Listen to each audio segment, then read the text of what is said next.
Today, we're going to be talking all about fixer-uppers and answering questions like where should I buy, how much should I pay, what can I expect to pay as far as the renovations go. And we're just going to do an in-depth analysis of one of my first houses that I bought, and that's going to cover pretty much everything that you're going to have to worry about as far as buying a fixer-upper goes. Now, when I bought my house back in 2017, I was a broke 21-year-old college kid who was living on his friend's floor because my lease expired and I really didn't have anywhere else to stay.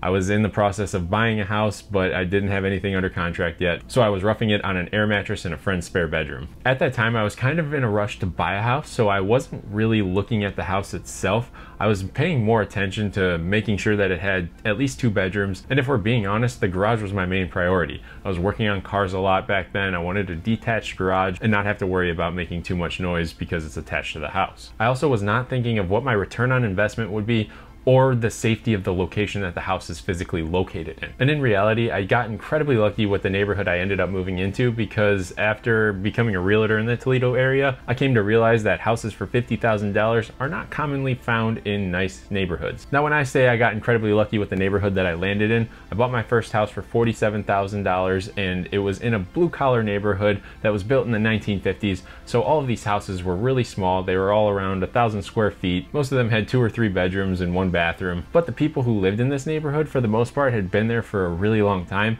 so they all knew what the area was like. They looked after each other's property, they let each other know if something was going on, and it was just exactly what you would want as a newcomer going into a neighborhood that you are buying your first house in with no prior experience or knowledge of what the area is like. Now, not everyone gets this lucky when they move without doing very much research. Just a simple search on the crime map would have told me that most of the areas that I was looking in were probably not going to suit my needs as far as safety goes, but that's just one of those things that I didn't learn until after the fact. Looking up a crime map for an area is not incredibly hard to do. All you have to do is type in that specific area, so in my case it would have been Toledo crime map, and just pull up some of the different links that it provides just so you can see where the majority of the crime is happening in the city, just so you can get the layout of the land. That way you know which areas to avoid after drawing your own conclusions. So once you've settled on a location, that's when you're going to start to decide how much you want to spend. You're going to have to get in touch with a lender if you're not paying for the house in cash, but realistically your lender is going to be the one that tells you how much you can afford, so they're probably going to be your first stop because that's going to be based off of your income compared to your debt, and everyone's different for that, so you can't really give a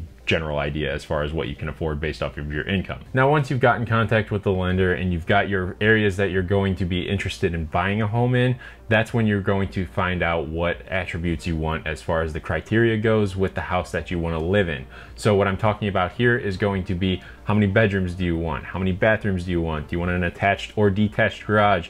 Do you want a fence in the backyard? There's going to be a lot of different factors that go into it depending on what your specific needs are. And from there, once you're pre-approved for that loan, you can start looking for houses. Now, one quick thing to mention on that loan is the fact that you're not going to be able to buy a house that's in disrepair.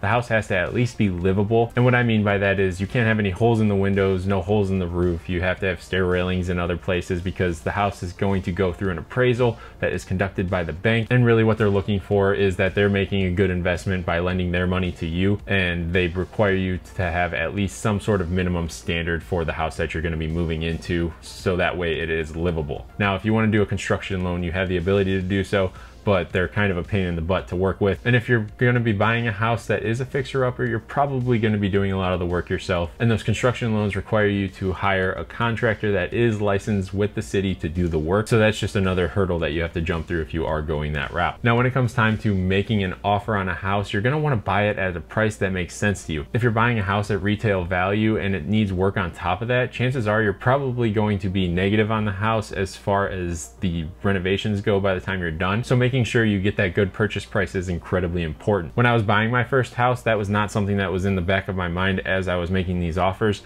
I planned on living in it in a long time and renting it out to roommates, so as long as the payment made sense, that's all I really cared about. If I were doing this again today, I would definitely have asked my real estate agent what they thought of the house as far as the after repair value goes once I have everything fixed for the specific house, just because that would have given me an idea for where I needed to offer at. So in my case, like I said, I bought the house for 47 grand. grand. As soon as I moved in, I put about $5,000 worth of work into it, and that has me sitting at about $52,000 invested in it. And when I complete all of these repairs, I want the house to be worth more than that $52,000 that I put into it. If you want to look up the value yourself, you have the ability to do so. What you're going to do is go into Zillow, turn your sold filter on, and make sure that all of the houses that you're looking at have sold within the last 6 months, and then you're looking for a house that's similar to yours. So you want to make sure that it's got a similar number of beds, bathrooms, square feet, and lot size, and you're basically looking for something that's in really good condition that has been sold, and that's going to give you an idea as far as what to expect if you were to go sell your house right after you finish that renovation. Now, something that I could have done a little bit better when I was buying my house is paying a little bit more attention to that inspection period, because it is a really important part of the process. There's someone that's going through the house, making sure that everything is okay with the construction of it, with all of the different outlets, making sure all the mechanicals work properly. And nowadays I commonly use this inspection period as a renegotiation period, just to save a little bit more extra money, because realistically, whenever you go into an inspection, there's never going to be a perfect house. And that rings especially true when you're buying a fixer-upper. There's almost always a reason to knock a little bit more money off. So that very first house that I bought, I actually do not own anymore, and I'll kind of get into the value that I sold it at a little bit later in the video, but first we're going to talk about what I did to it before I moved in. Now, there were a few things that I needed to do before moving into this house, and the very first one that I knocked out on the list was I actually epoxied the garage floor the first night that I had access to the home. It was just one of those things that I was able to do in one night. It just happened to be super warm out when I bought it that fall, so I just decided to get it done before I started moving stuff into it. And then the second thing that I did to the house before I moved in was I ripped out all of the carpet, laid some laminate flooring, and then I also painted all of the walls. Now, I could have done this with all of my stuff moved in,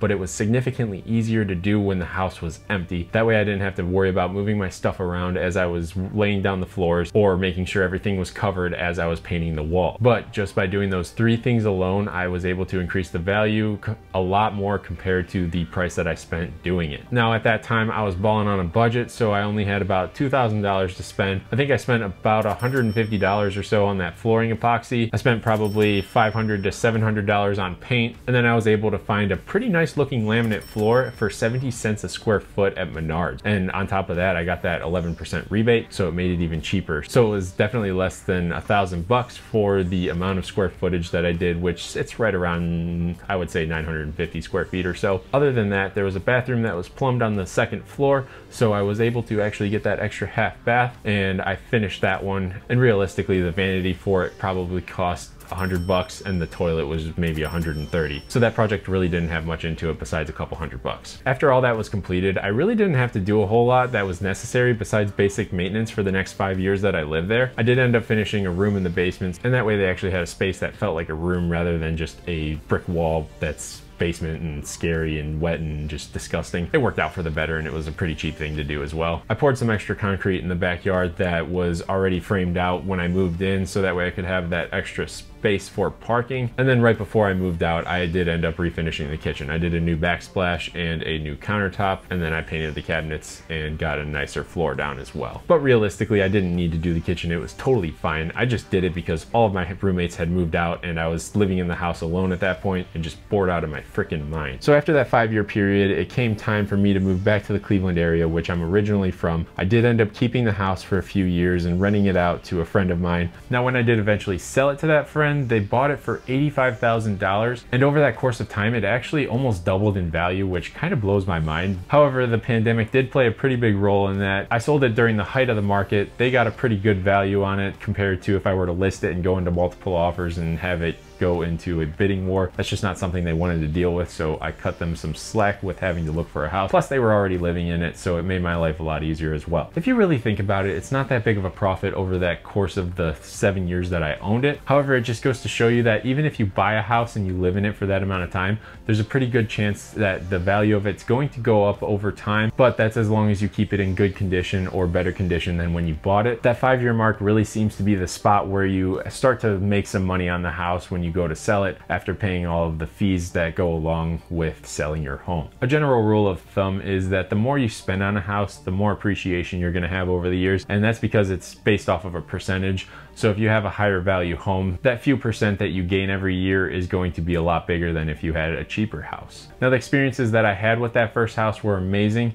I have a lot more appreciation for sweat equity, which is basically just working on your own stuff and building your equity through that, rather than having someone do the work and you not really having to lift a finger. It's just another way to make some savings on top of it, so that way you get some extra money in the end. If I were a first-time home buyer, I would do this a million times over, even though it's a little bit of extra work, but the sense of gratification that you get from it is just totally worth it. When you go to buy these houses, there's not as many people bidding on them. You're going to get a better price because of that, and you're really going to get the opportunity to make the house your own. So do yourself a favor, buy a house that needs a little bit of work. It'll really pay off in the long run. And if you're thinking about moving to the greater Cleveland area, feel free to reach out to me. All of my contact information is down in the description. So if you find yourself down there, make sure you click that like button before you go reach out to me, or go to some of my other social media and click that subscribe button, because it's going to keep you up to date with everything that's going on in the greater Cleveland area. But other than that, I'll leave the video there.